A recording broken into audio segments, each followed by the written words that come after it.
7. And the Patriots, Man, 7-8. oh man, oh Man, man, oh oh man. man. You know, like I said before, I can truly say now, over time, things changed Yeah, they did. between Brady, well, Kraft stayed. He stayed the way. Kraft did. Kraft never changed, but between Brady and doggone Belichick. Belichick, oh my God! I mean, he got to the point where his demise took over him. Right, Where did. now he no longer want to take responsibility and just start throwing Brady under the bus Big time.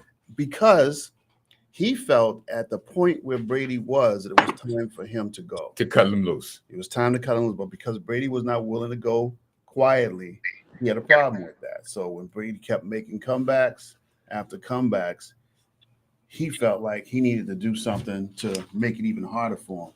Right. And you know what? That's been said Can I get in here? many a time that Belichick did things to submarine Brady to make him look bad to try to get rid of him. And Kraft points that out. He says Bill was coming to him saying to him that Brady was, pretty low as far as quarterbacks go in yards over 20 yards, throwing for over 20 yards. But if I remember correctly, Bill, you were doing screens and short passes. You weren't going long. You didn't get a fast receiver. The last fast receiver you had was Randy Moss. And then after that, you got him dink and dunk receivers. Chris Hogan, he was a little speedster, but wasn't Chris Hogan a lacrosse player before he came to the NFL? So he wasn't really an NFL player. Bill, you didn't draft any draft picks. I mean, we pulled up your draft picks, but Bill, you weren't going up there and getting the receivers. And I think the telling problem was when they won Super Bowl 51 against Atlanta. And you could really tell there was a big problem, even though everyone else saw it as a miraculous comeback, what Brady did. Belichick got on there and they asked, and Randy Moss asked him directly, what do you think about what Brady just did? And Bill Belichick named off Hightower. He named off Amendola, Edelman. He named off everyone but Tom Brady as far as being the reason why they won. Okay. He even said the holding call, which, the Atlanta got, the Falcons got, the holding call and the sack. Those were very important things. But Tom Brady, he minimized his impact. He minimized his input. He just said Tom grinded. Tom grinded? Tom led that team back from a 28-3, and nobody's ever done that. But Bill Belichick was already trying to get rid of Tom. And it goes to the point that he tried to get rid of Tom before the last 3 Super Bowls. Mm-hmm. When Garoppolo came, the year before he drafted Garoppolo, he didn't give Brady a contract. Kraft had to go over his head to give Brady a contract. Yeah, he really was pressing hard to get rid of Brady. And I didn't realize how much until I saw that one. And then right up until we got to the flat gate or Deflate gate. Deflate gate. Oh, my God. Oh, my goodness. Dude, he just kind of just bailed out completely. Yo, let the quarterback talk about that. I don't know what happened. Like the quarterback took the balls in the back and took some air out of him. Who does that? Who does that? Belichick could have stood up for his guy, but a lot had changed in those years in between. Now, in the 20 years that they were together, they went to the Super Bowl 9 times in 20 years. That's almost like every other year if you average it out. Mm-hmm. Okay? They went 2002, 2004, 2005, 2008, that infamous 16-0 season, 2012, 2015, 2017, 2018, 2019. They went 3 years in a row in that time. And Tom Brady is the guy who really did it. Belichick likes to think he was the one. Now, let me just finish what my thought on this is. Belichick liked trading people early. He liked getting rid of them early. And it cost the Patriots the 2006 Super Bowl, okay? Because when they traded away Deion Branch, they lost the guy they had. And not till 2008 when they got Randy Moss back did they get back into it. And then after that, it was a series of other blunders by Belichick, trading away people early and not wanting to pay them, trying to get rid of them cheap, and not wanting to pay them. That cost the Patriots, well, 2000 and well, it actually cost them in 2007 when they played New York Giants because he didn't pay for offensive line. New York Giants ran through them like Swiss cheese. He cheaped on the line. 2012, the same thing. His defense let him down. So-called defense that he was the genius at. And then they lost in Philadelphia when he sat Malcolm Butler down. Yeah, the bottom line is he had too much power. So if you have a coach that's doing all the trades, that's doing all getting rid of people and pulling people in, he's doing too much. He's doing too much. Because it came down to a time where Brady was making calls on the field. That was one of the games. It wasn't what Belichick was sending in. No. It was whatever Brady saw happening out there on the field that he just had to make adjustments because he realized at that point that Belichick wasn't for him. Yeah, he really wasn't for the team either because he was just causing so much controversy, yelling and screaming and cussing at them that everybody was shutting down anyway. Nobody was listening to him anymore. Nobody was listening to him. They worked for Bill, but they played for Tom. Yeah. God, that was a good saying. Huh? Who said that? Amendola. Amendola, yeah. Amendola came across as a very good source of what was going on. Wes Welker.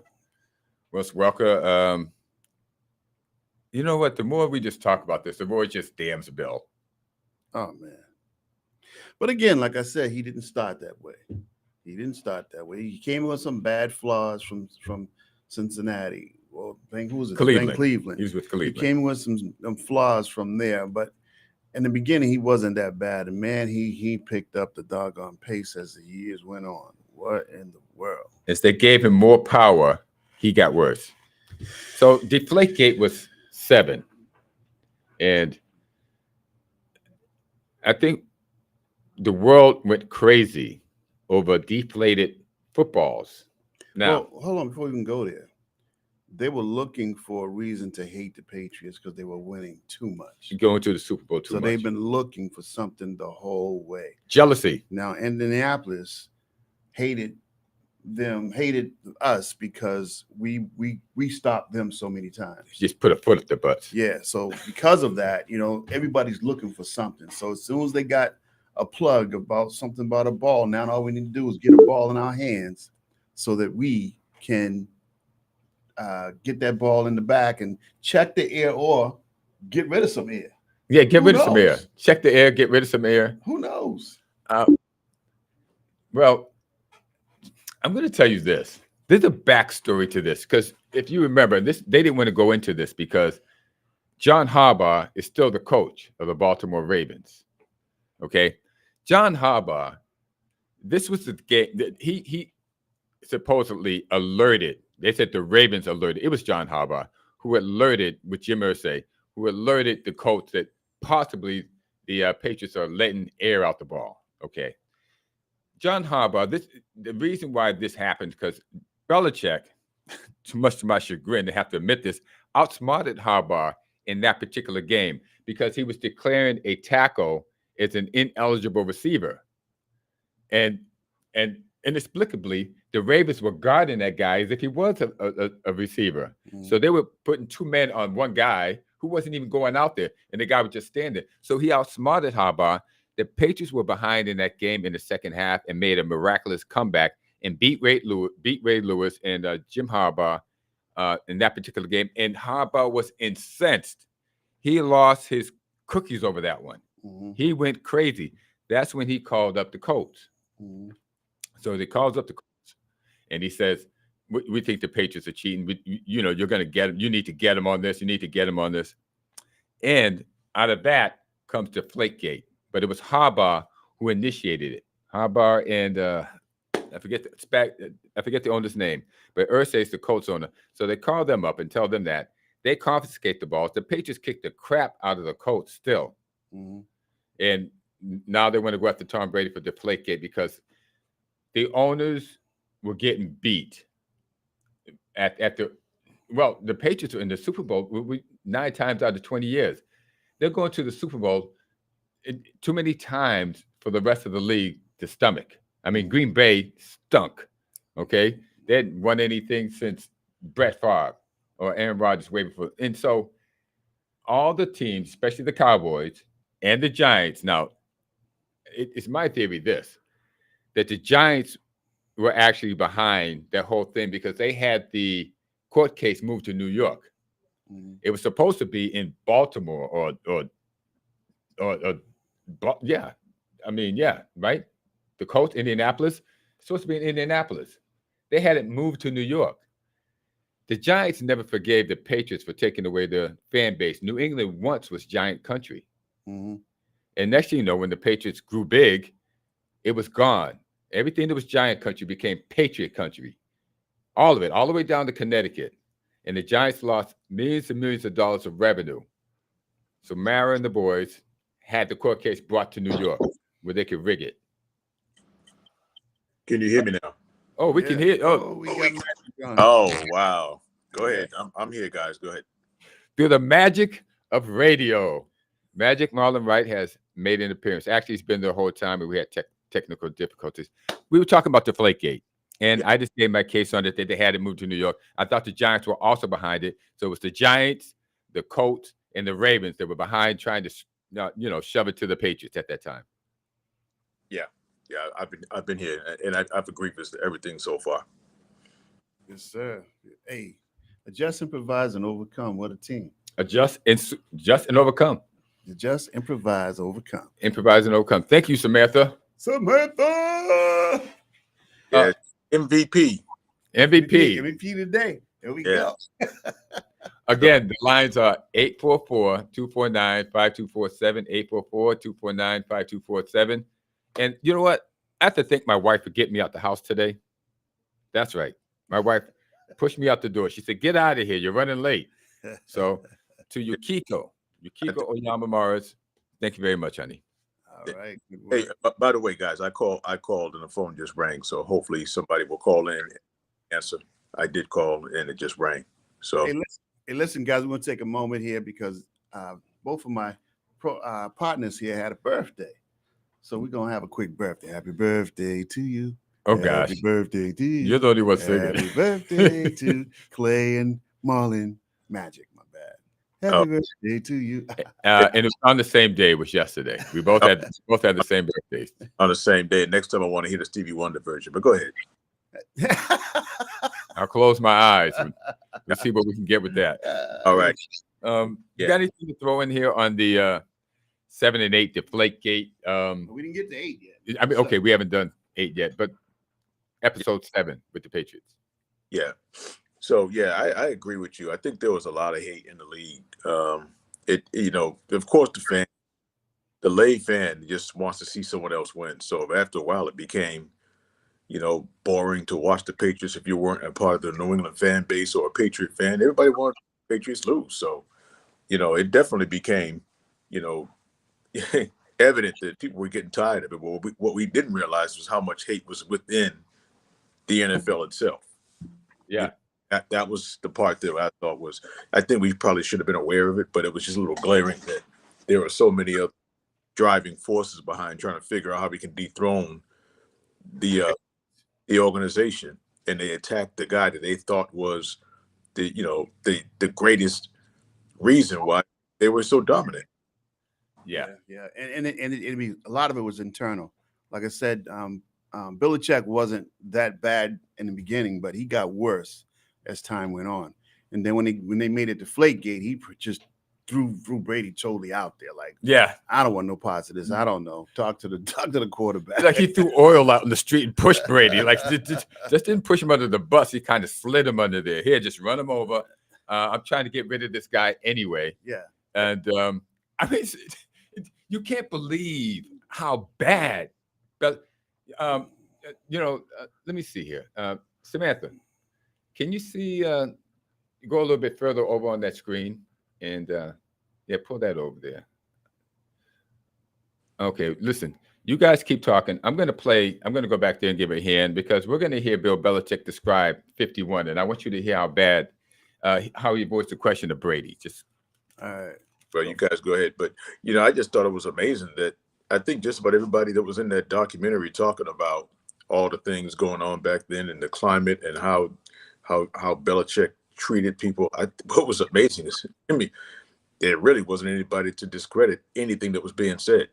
You know, Bill was just that guy. It's amazing to continue to perform the way he was able to perform, because the average person would have said, trade me. You know, Yeah. But I mean, he traded you when he wanted to trade you. That was a whole nother deal. He had too much control.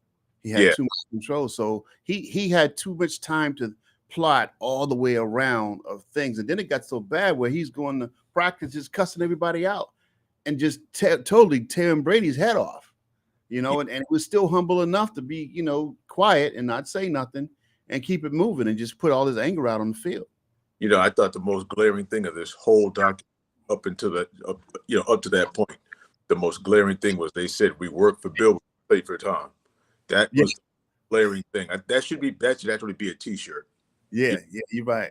Or a bumper, because it clearly showed they were committed to that guy, and not to try to cross line, get off a track or anything. But that's why people are the GOAT. That's why there's a debate about whether or not, you know, LeBron is the GOAT, and I'm not going anywhere else with it other than it. Sometimes people just want to see that determination. You know, Michael Jordan had that determination. Larry Bird had that determination. Yeah. Brady, they had that determination. I don't care what the circumstances are. No excuse. Go. And Brady applied all of that. You know, I could only what it was like in a household with him. His kids played without purpose. He hated to lose. But he was respectful.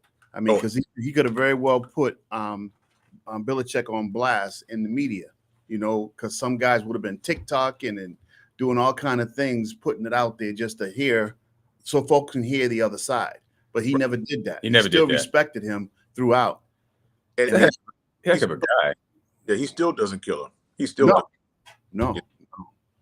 And if you think about it, a lot of the players who played there, who went through New England, they come back and talk, and they typically talk about Kraft. Yeah. You know. Yeah, they never talk about Bill. They don't really talk about Bill. I think they respect his knowledge for the game, but they don't really talk about how admirable the guy was. And you know, they never say he's admirable. I mean, Matthew Slater, one of his, you know, staunch devotees over the years, came out and just, you know, skewered him. Said Bill was hard to work with. You know, you would win a game and think you lost. Okay, he would skewer you so bad he'd, you know, shout you out in practice. He'd shout you out during team meetings. He, you know, pull you, you know, just throw you out there and make you treat you like a kid. And here he was with the greatest quarterback that had ever played, and a guy who put his heart and soul into it. Like, but he wouldn't give him an ounce of credit. I couldn't find that clip. Somehow it's lost in the download. But there's one thing I want to bring this up. Episode 3, when they actually win, Kraft, I want you to hear how happy the whole Patriot organization is. And Kraft says this amazing thing: we are Patriots that sends chills up and down your spine. Then we're going to talk about how it went from there all the way to Deflategate. So, Samantha, if you get that a hit. The fans of New England have been waiting 42 years for this day. Spirituality, faith, and democracy are the cornerstones of our country. We are all patriots, and tonight, the Patriots are world champions. How did we go from there to Deflategate? Hey, sometimes the devil stays busy, man. Always. Belichick went from being actually they liked him at that time to being the most, you know, one of the most despised people to play for than anyone could imagine. And you see, he's still without a job. Well, that's where I was going, Eric. I think there's a whole lot of stuff that we just don't know about, or maybe hasn't really been reported. Because how do you not have arguably one of the coaches available? And he doesn't have. I know Clay doesn't think he's one of the best coaches, but anybody who's got 6 rings is worthy of having a job at least. You're saying I'm emotionally biased? He doesn't have one. You know what I mean? But you know what though? That culture. If you just think about who was his Parcells, I mean, Belichick was his protege, right? Right. So Parcells was hard on his guys. He didn't care what one of the biggest things during practice they talked about during his tenure with the New England Patriots is some guy was throwing up. They were like, "Hey, get off my phone! Throw up on your own time." You know what I mean? So it kind of just trickled down, and Bill had that within him, and maybe some of this stuff goes on to some of Belichick's proteges, and they don't like it. You know what I mean? Maybe Josh Daniels hard on people, and because they thought he was trying to be too much like Bill. But I think a lot of it didn't like Daniels. Right. A lot of his players didn't like McDaniels. They didn't like Mangini. They didn't like Mangini, correct. Yeah, they didn't like a lot of these people because they were trying to emulate what Bill had. But Joe Judge bombed out with the Giants. Yeah, there was a lot of guys that just they didn't translate into the success that they thought would come from. I don't think that what's the defensive guy's name that ended up going to Cleveland and then he had Kansas City. Patricia, right? No, that's black guy. Romeo Crennel. Romeo. Correct. Yeah, I think he was probably the most liked out of all of them, but he didn't have that same success when he got his opportunities. He didn't have a Tom Brady. Well, no one had a Tom Brady. There you go. That's why they all bombed. You know, Tom Brady even makes Bill Belichick look darn good and get some 6 rings. And everybody, including my compadres, my closest compadres, my best friends, my confidants, think Bill Belichick is such a great coach because he had Tom Brady. I think it definitely.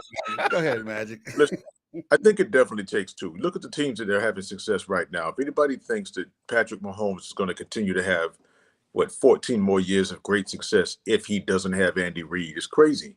I think it definitely takes a quarterback and a coach. It takes one guy doing this and the other guy is great at that. That somehow or another they have to learn how to work together, and they create a dynasty. That you're not going to do it just by yourself. Look at Aaron Rodgers. Aaron Rodgers is a great quarterback. He's got 1 ring. He's had a lot of success. He's gotten to a lot of NFC championship games. He's gotten a lot of stats. Did you say Aaron Rodgers?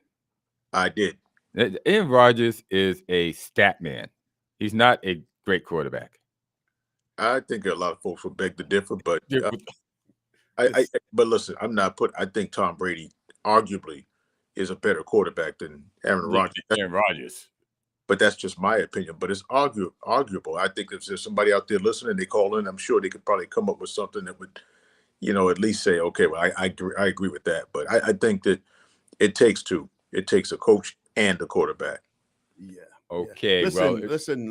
One more time. Our toll-free number is 844-249-5247. I know some folk got some things to say about Mr. Clay and his oh my God. Listen. I'm gonna break it down like this. Now, coaching and players at some point were meshed together when it comes to the Patriots. Am I good? So they were good coming in together. So because of their talents, they maintained in their respect. They maintained, throughout all that they went through. And like I said, Bill wasn't, he got worse as time went on, but no matter what, he was still the coach. They respected him as that. So in the end, those talented players such as Brady, Branch, and you can just name them forever, they went on to be retired from football, so forth and so on. But yeah, he was a good coach at what he did, but then he got really rambunctious about how he handled things and people. I'd say that's some of it. Yeah. The difference between what I see is Aaron Rodgers is not a great quarterback because he's not a good people person as far as that goes. He's not a good people person. And he doesn't rally his teammates around him. He doesn't rally his teammates around the team. He doesn't rally his team around anything. Aaron Rodgers just wants his money. And I think a lot of people mistake talent as far as for greatness, but that's not. I don't see it that way. So Aaron Rodgers, Pat Mahomes is a great quarterback because he rallies his team. He's got talent and he's got camaraderie. The same thing Brady had. And if Andy Reid was to not be in that situation after next year, say they win next year and they win 3 in a row and he retires, because no NFL team has ever done that before. And he says, okay, that's the pinnacle.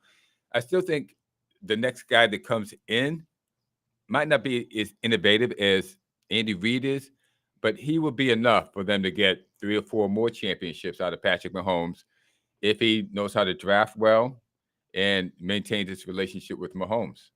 Well, I think beginning, the coaches play a big part dealing with the quarterback. Right. But going down the line, Right. the quarterback of who he is, if he can talk to his players and, keep them together.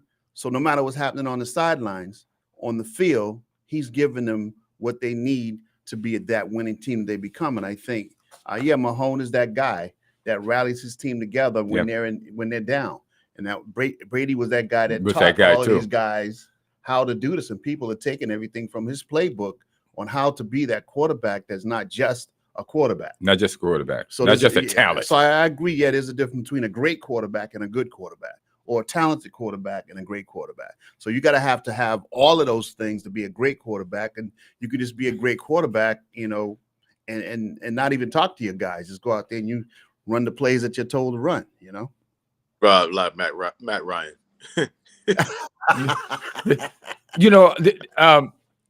So I think we've covered episode 7.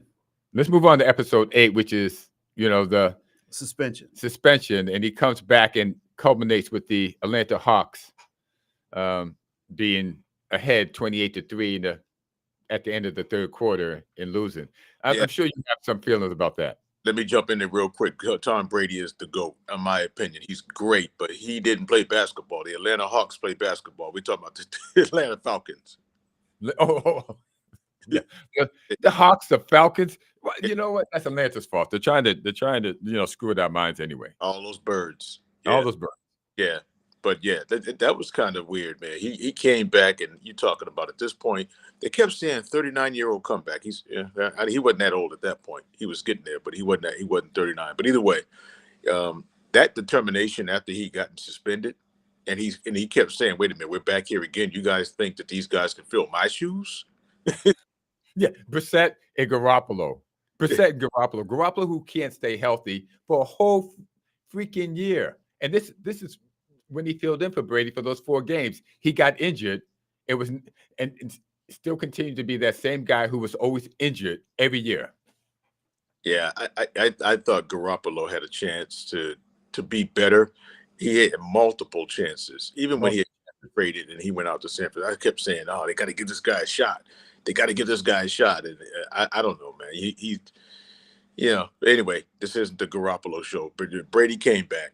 But before you get off Garoppolo, the team paraded around him.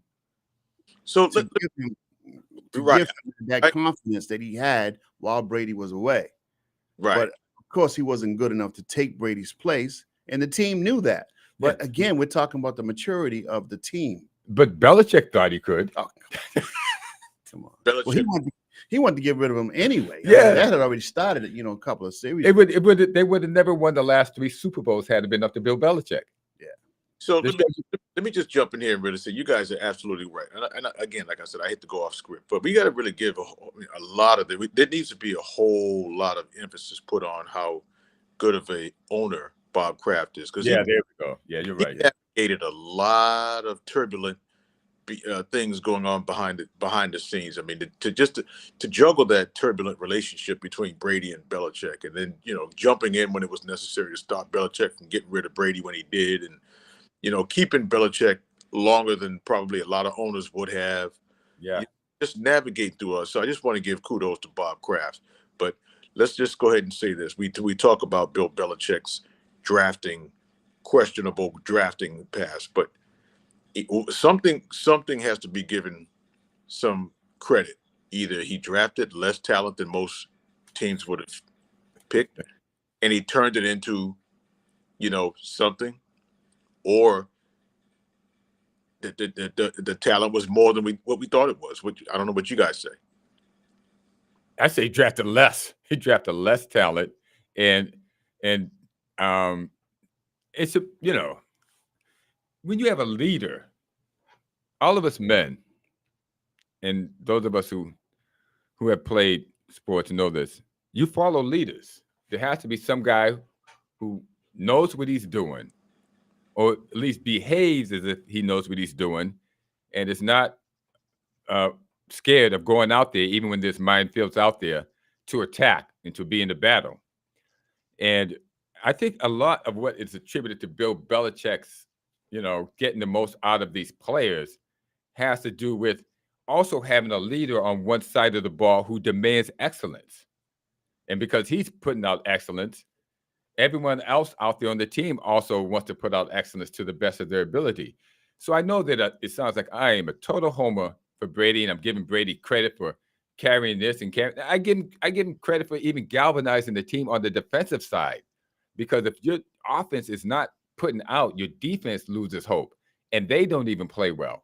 So I a lot of what we see, Hogan's, gosh, I can't even name some of these guys. There was Hogan on the team, Wiggins. Nobody ever said Jermaine Wiggins' name until Brady got on the team. And all of a sudden, he's hitting Wiggins. He's hitting Jermaine Wiggins. So that starts all the way from 2001 all the way until the end. Wiggins was not a household name before Brady came out there, not with Bledsoe. I don't even think I think he got traded the year after or something like that, or A year or two after, or something like that. Yeah. yeah, he wasn't even there long. They had J.R. Redmond. I mean, we don't know what happened to him after that Super Bowl either. So he I'm throwing it all on Brady. And to me, Brady was one. And I'm going to tell you, I think this guy Mahomes is in the same vein. It's one of these guys are some of the greatest leaders that we've ever seen on the football field. yeah, I think there's definitely a conversation to be had. Everybody's saying, "Oh, I think Mahomes is the best quarterback we've ever seen. He's the greatest." I'm saying, slow down. Slow down. Well, it depends on how old they are. Yeah, slow down. Slow down. Let's talk about this in a couple of years. We may be having this conversation in a couple of years, but we're not having it right now. Not having it right now. The Patriots went to 9 Super Bowls in 20 years. Yeah. So Should have been more. Could have been more. Yeah. yeah. However, the controversies that developed throughout, I mean, you can't beat it. They still did a great job. Yeah, they did. And again, we talk of the respectful team that they were. They did listen to the drama that was thrown at them, and they wasn't the one on TikTok sending out things like other teams. Look at the other teams that would have been blasting their players, blasting their coaches, Right. blasting Antonio their Brown team. when he was in Look at Pittsburgh. Antonio, man, and he just totally backfired. Well, just think about this. Just two of the most noted owners in the NFL is who? The Jerry Jones. Jerry Jones. Dallas Cowboys and Look at players. I haven't seen much of it. I've seen a little bit, but you got family members of players calling out the play of other players on their team. It's like, wow, we didn't see that with the Patriots. No matter what. No matter what. You You need a guy who's going to lead. All right, we're at 19 minutes, guys. Can you hear me? Yeah. Yeah. We're at 19 minutes. I think we ought to touch a little bit on the Celtics. How about that? Okay, let's talk. And then we'll give you the line number once again. I believe it's working now. 844-249-5247. 844-249-5247. Talk about the Celtics. First of all, hold before we can get there. Did you guys see that slam that Anthony Edwards did the other night? No, And he hit his head on the backboard in the rim. no. This dude got so high, it was crazy. Jumping off a trampoline. Dude. And it won the game. It was right at the end of the game. That block, they won the game. But anyway, Celtics. What? Like I said before, they can only beat themselves. Did they? They did. They can only beat themselves. Now, listen, if you're not making your foul shots, the gimme balls, and if you just count the foul shots they miss, that's why they lost the game. How many did they miss? Oh, my God. Now- Man, Now, which game are we talking about? The Denver game or the Cleveland game? Where they the Denver game is what I'm talking about. they actually had chances to win those games. Things you can't in the playoffs. But go ahead, guys. Oh, well, put one through. Let's see what we got. You are on WEZE, Amazing Grace Sports Network. How are you doing? I'm good, thank you. I just want to touch bases about Marcus Smart not being on the team, Oh, and did that help the Celtics grow even more into a more cohesive unit now? Marcus Smart. Well, Carla, what do you think? What's your name? What's your name, Carla? This is Wayne. I live in Dorchester. Okay. I So, wanted to call last week when you guys were all in the studio, but I wasn't able to. But this morning, I'm in ready to talk with you guys. all right. Well, give us your take. What do you think about Marcus Smart leaving and Drew Holiday coming in? I think it's a win-win all around. I'm a big lover of Marcus Smart, but you can definitely see Derek White's improved a lot. Drew's improving a lot. So it looks like addition by subtraction. It does to me too. I think we had a love for Marcus. We had a love for Williams, but it wasn't enough to take them to the next level. So as much as we loved those guys, it just wasn't. It wasn't enough to take them where they needed to go. So with Drew, with all the additions, the cohesiveness, like I said, the team right now that they have can only beat themselves, and that's what they've done the last 2 games. And as my compadres say, I was hard on Brad Stevens last season, but he did a great job bringing in some of the talent that makes you say, okay, well, you know what? We hated to lose Marcus Smart, but we gained something different. So great call. We definitely have an appreciation for Marcus Smart, but he's not playing that much this year. Not at all. Not at all in Memphis. Did we get lucky? Yeah, we got lucky. Thank you very much for the call, Mr. Wayne. And I'm going to say, I thought they should have traded Marcus 2 years ago. Well, thank you guys for taking my call, and God bless, and thank you again. Thank you. Bless you, man. Let's go Celtics. Let's go Celtics. Go Celtics. Celtic pride. Celtic Yeah. pride, baby. So if they did trade Marcus Smart, when you thought they should have, was there a Drew Holiday out there to get at that time? No. So I think that was definitely, a large part of why we're not having that conversation right now, because Drew Holiday did fit. And yeah, Derek White is stepping up. But, I think it was this team, the only thing that I like, what's that number one for? Number one, so we have another call on the line. We better get to this person. Let's get to that. Let's get to this. Hello, you're on WEZE, Major Great Sports Network. And your name is? Kelly. All right, Kelly.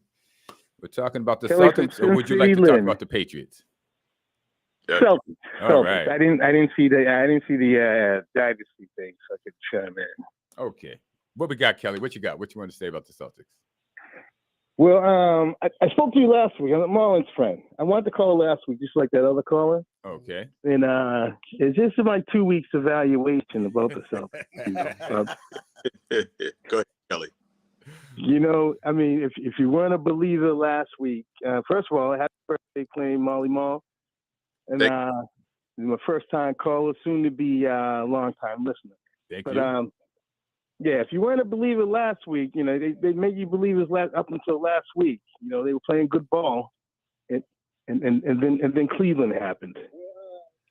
And then Cleveland happened. Denver, not too concerned about the Denver game, because that was a tough place to win. That's a tough place to win. But yeah, but like I said, I'm not too good. I'm still gonna see them coming out of the East. Now- But it's just gonna be tough. I'm going to say something a little bit controversial. They needed to lose. Yeah. Yes. I'm going to Yep, say yep, they yep, needed yep. to lose, because those of us who have, played sports, you learn more when you lose. Unfortunately, it's unfortunate to say this, but you learn more about what you need to do and the athlete or player that you need to become when you lose than you Right. do when you win. Well, I believe in that saying. You learn more from losing than you do winning. Yeah. Well, Go ahead. my take on that whole thing is, if you're going to learn something that you haven't been taught already. This team continues to take their foot off the gas, or they continue to lose the same way. We're all frustrated sitting there thinking,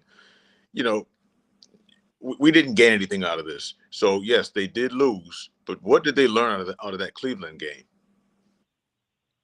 Yeah, What we'll did see. they learn? I mean, Well, one thing is again, I'll keep saying it, they're beating themselves each time.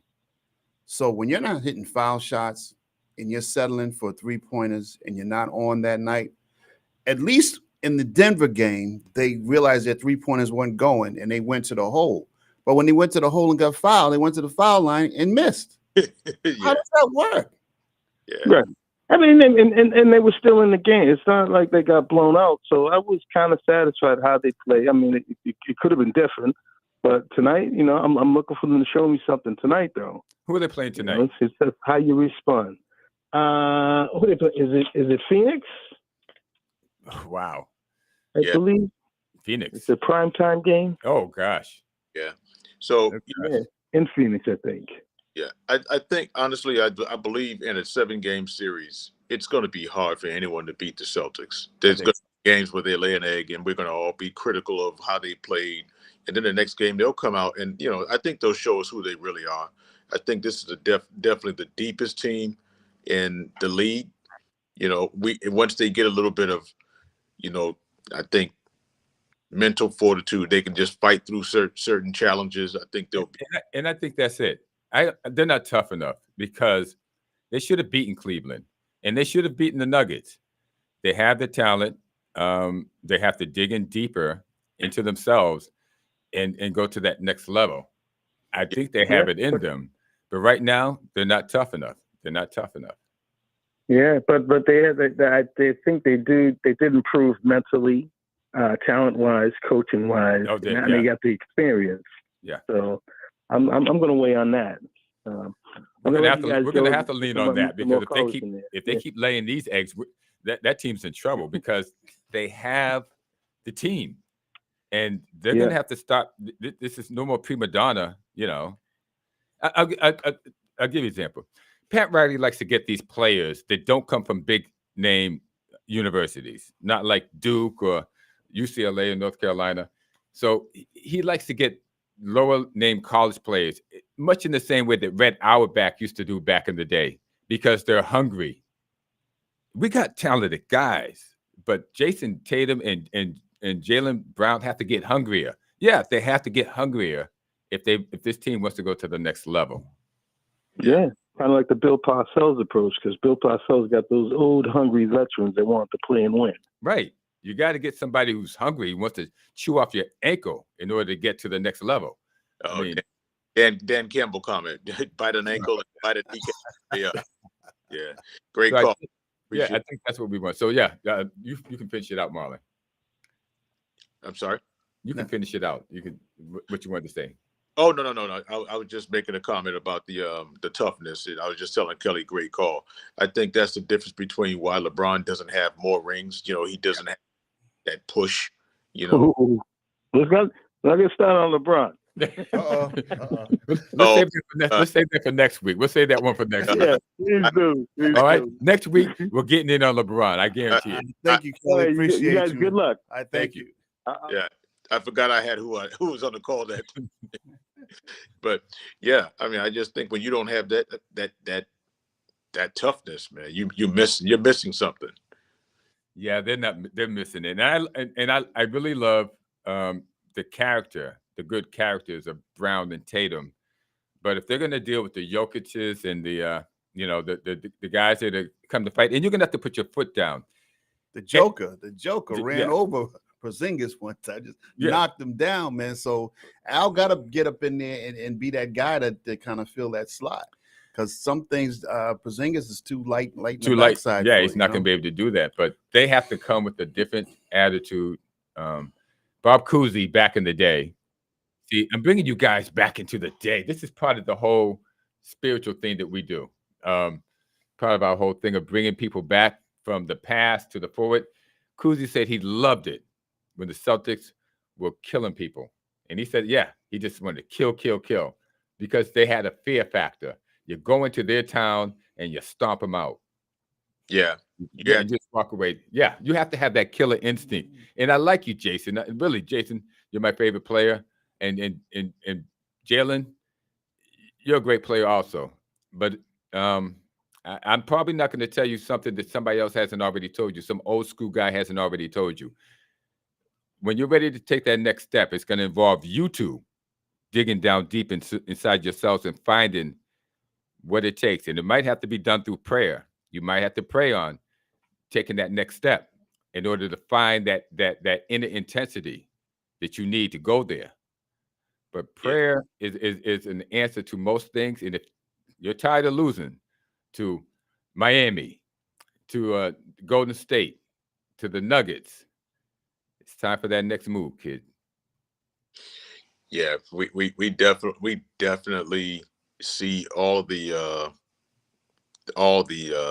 intangibles on the court, but spiritually something is there to be dug up. So let's see what happens.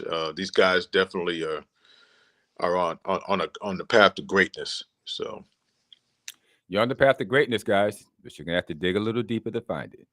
yeah, it was funny. I was watching some NBA classics over the weekend, and they had Karl Malone and Isaiah Thomas having a conversation. They just recently started talking again from way back in the day when Karl laid Isaiah out.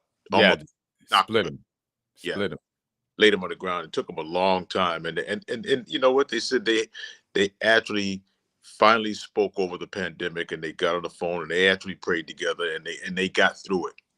Yeah, They got through it. And so now I was looking at this documentary, and they actually look like they're friends now. So yeah. Well, those are two tough guys. I mean, as much as I want to give Isaiah a pass, he wasn't a patsy by anyone's stretch of the imagination. He's a tough guy. Not by any stretch of the imagination. He had what we're looking for out of this current Celtics team. He definitely had it. Yeah. Well, he had a tough team. Them boys with some bruises. You coming out of there bleeding every time you go to play them. Yeah. Lambert Mahorn. Lambert Mahorn. Yeah, man. And if he was your point guard and you didn't do what he thought you should have done, he was going to get in your face. He didn't care if you were Bill Lambert and you didn't do if you didn't lay someone out like he thought you should have, he was going to get in your face. Yeah, man. So I'm not saying that we need to go out there and get some goons. You guys remember, what's that guy named Cheney from Temple had some goons that would go out there and just Cheney did. But and listen, speaking of goons, and I don't mean this in a bad way, we got to talk about the Bruins faltering. But with the trade that they picked up yesterday, Pat Maroon is what they would call that term. Okay, big bodied guy who like to push people around. Except in typical Bruins fashion, they picked up a guy who just came off back surgery, hasn't played since January and sometime. Is he going to be back in time to even bruise or intimidate anybody? The Bruins are always trying to do everything on the cheap. It drives me nuts. Yeah, but it's hard to take a team with that much talent. They continue to find talent. Let's give them credit. They continue to find talent. I guess they're trying to find the guy that's going to take a piece of Chara. Chara was like, he was a beast. He was a big dude. He's a beast. He's the Patriots, the Bruins Gronk. Like this dude, like 6'7". Just imagine standing next to someone on skates. No. He was a big dude. But this guy is a real, enforcer type guy, like the Ty Domi type. So we'll see what they do with Pat Maroon. But talent without cohesiveness is no good, So if they don't learn to play as one unit, with that talent, then they're always going to be looking, and they're going cheap, and then they're going with someone that's already been injured. Yeah, he's already been injured. So who knows? Yeah. Well, you know what? We wish you the best, Pat Maroon. Come here to Boston. Lift up the Bruins if you can. Maybe you just need to sit on the bench and just rah-rah cheerlead from the sideline or something. So, I mean, if you had a bad back, I don't know if you should be out there skating anytime soon. Yeah. It's not a good idea. I personally have a thing with bad back, so I know about that. But so I don't know if Pat, we wish you the best. But in closing, we have to define what we're trying to do here on Amazing Grace Sports Network. I think we talked about this, Marlon. So we're trying to give a spirituality essence to sports. So many athletes praise God. They get off the field, they run for 100 yards. They say, "Thank you, God, thank you, Lord," and a lot of the media cuts it off. Well, we are three God-fearing and God-believing men here, and we want to bring God back into sports. We want people to understand that the same things that make you great in sports will make you great in life, and that's a foundation. And we would like to say that also there are young folks watching everything you do, everything you say. And when you're going to be put up on a pedestal as a leader, then let's have some foundation under you where you're still respectful. You do things in a way that is professional so that these young kids coming behind you can fall suit. So if you have a higher being that you give your honor and your praise to, understand that God is the beginning and the end, Alpha and the Omega. now you're giving that, back to your youth. So don't give back to your youth the drama because we got enough of that. We got enough drama. That's my closing, but go ahead, Marlon. Marlon, throw it in there. You got a minute and 48 seconds. Minute and 48 seconds. So yes, you guys hit the nail on the head. We're actually doing this for just not looking for the foundation of these athletes, but we're using the athlete as a conduit to get to our young youth that are not actually on the field or the court. There may be some aspiring athletes out there that are trying to get there that need some guidance well before they even get to the big leagues or whatever. We have to understand that you have to find faith in something. You have to follow. You have to find something deeper than the demons that are out there constantly. There's a friend of mine right now who's got a young kid who already got a call, and I said, "Listen, brother, just stay true to who you are. Keep the foundation." He goes to a Christian academy here in Atlanta. Stay true to who you are. Keep your family foundation strong. Keep your faith. Don't lose yourself. There's a lot of demons out there that come in many shapes, and they're coming for you. So they're coming for you, ladies and gentlemen. And so, boys and girls. So, 30 seconds to go. What was that, Clay? We're about to go off the air. So, Oh, listen, everybody, we will see you next week, 9:00. Anything else we got to say here, guys? Nothing. Come on down. Talk to us. Let's talk about sports. Yeah, great call. Their calling number is 844-249-5247. See you next week. And the other side, it's up for all of them. It don't matter if you Diddy or whoever you is. Hey, everybody get exposed. Pray for all my foes, but it's the nail roll. Well.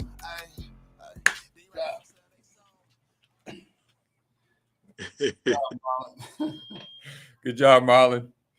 I don't know what was going on. Hopefully we can get this. I've tried 3 different devices today.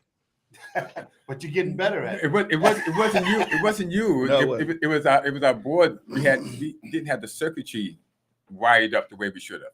Oh, okay. Yeah, I was trying my best to get in there. I was saying, oh goodness, this is going to be a. No, we look good. We look good. Once we got rolling and rocking and rolling, man, we were rocking and reeling. Yeah, I think there was a good show. I think we had nice to get. I don't know who Wayne was, but great. Wayne's a friend of mine. Okay. He's yeah. I told him that we were going to be on the air. He said he couldn't wait to call. He had the jitters. I could tell he had the jitters. This is Wayne. So. I think people have the jitters getting on the air and talking, but Kelly came on, Wayne came on. We can get, well, you know what? Let's just round up everybody we know, tell them to call and get over the jitters. And as more people call, more people will call that we don't even know. Yeah. We got to do a better job at putting it out there throughout the week too. Just trying to get people to know what we're doing and where we are. Because when you see Christian radio, people is like, "Is that the station they're on?" And I'm like, "Yeah, that's the station we're on." That's right. Yeah, we're proud of it. Yeah, so I got to do a better job at pushing that out. We'll do a better job. You're the marketing guy, so you're the marketing manager. I've just made you the chief operating marketing manager. So yeah, I'm the CMM, chief marketing manager. So baby, you give us some direction, and we will go do it. I actually had notes today and everything. I was prepared, and I got thrown off with the technical stuff. Yeah. It's all right. It's all right. It's all right. All right. We're going to get out of your hair. We'll convene out of here so Samantha can go, you know, do the thing she wants to do. We had to come in this morning. Poor girl. Clay, how you doing today, Clay? How you getting around today? Oh, man, I'm doing a You lot ain't got better. no cane, man. I don't even have a cane. Oh, okay. I'm doing a lot better. I'm jumping for joy. Every day I've gotten better, and I see her on Wednesday, and so she's gonna finish. She's gonna, you know, after she's done with me, I'll be back to doing jumping jacks and running a couple of miles. But just take your time. Don't rush back to try to we're doing, man. Just take your time. You're right, man. You're right. I'll keep it under control. I try my best. You leave the caffeine alone, you'll be all right. He spoke highly of your friend that gave him that treatment. What was it? The massage? Oh, Kim, yeah. Yeah. Oh yeah. Yeah, I've So been with her for about 15, 16 years, man. oh really? She is good. She's about to retire, though. It's terrible. So you better get to it now because Yeah. she's the best massage I've ever had in like over 500 massages. She's the best one. Wow. Oh, Wow. okay. That's over 15, 20 years. She's the best one I've ever come across. Yeah, I tried to go get a massage one time about a year ago down on Newberry Street, and they blocked Newberry Street off now. So like on weekends or something. That's right. Yep. Really? Yeah. Yeah. Yeah, it was hard to get down there. I just changed my mind. So if she's on Newberry Street, I know I have a little bit of work to do to get to. No, she's downtown, right in the garment district. Oh, I thought you said Newberry Street. Okay. No, Lincoln Street. Lincoln. Lake. Okay. Yeah. Yeah. Okay. That's the other That's the other side of town. Okay. All right, brother. We're gonna get out of here, and we will call you later on today. All right, Ma. All right, guys. Great show. Wake Yeah. up, man. Wake up.